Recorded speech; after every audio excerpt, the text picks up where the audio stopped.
రెండవది very important ఏంటో చెప్తాను. అదేంటంటే ఎంత కాదనుకున్నా మనం మనుషులు, జంతువులం కాదు. అందుకని మనకి ఇవ్వబడిన మాట చాలా విలువైనగా చూడాలి. కుక్కకి ఏదైనా సరే భౌ భౌ అండం ద్వారా ఎక్స్ప్రెషన్ ఉంటుంది. నేను మీ ఇంటికి వచ్చా, మీ ఇంట్లో పెద్ద డాగ్ ఉంది దెబ్బా, అది నువ్వంటే ఇష్టం కాబట్టి నువ్వు ముందు ఎంటర్ అయిన వెంటనే టిక్కు టిక్కు అని బౌ బౌ అని వస్తుంది. నన్ను చూసింది వీడెవడ స్ట్రేంజర్లో ఉన్నాడు, అప్పుడు కూడా బౌబులు ఉంటుంది. అంటే కోపానికైనా, ఆగ్రహానికైనా, ఆనందానికైనా, విషాదానికైనా, ప్రేమకైనా, వాత్సల్యానికైనా, XYZ దేనికైనా, అమ్మతో అయినా, అక్కతో అయినా, తమ్ముడితో అయినా, జల్లిదైనా, ఎవరిదైనా కానీ ఒకలాగే ఎక్స్ప్రెస్ చేయడం కుక్క లక్షణం, జంతువు లక్షణం.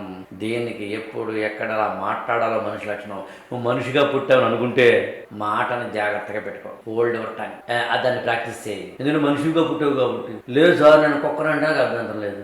ఏది పడితే అది మాట్లాడుతున్నావు అంటే జంతువు, ఏది పడితే అది కాకుండా ఏది అవసరమైతే అది మాట్లాడుతున్నావు మనిషివి. మనిషి అయితే మనిషిలాగే ఉండు.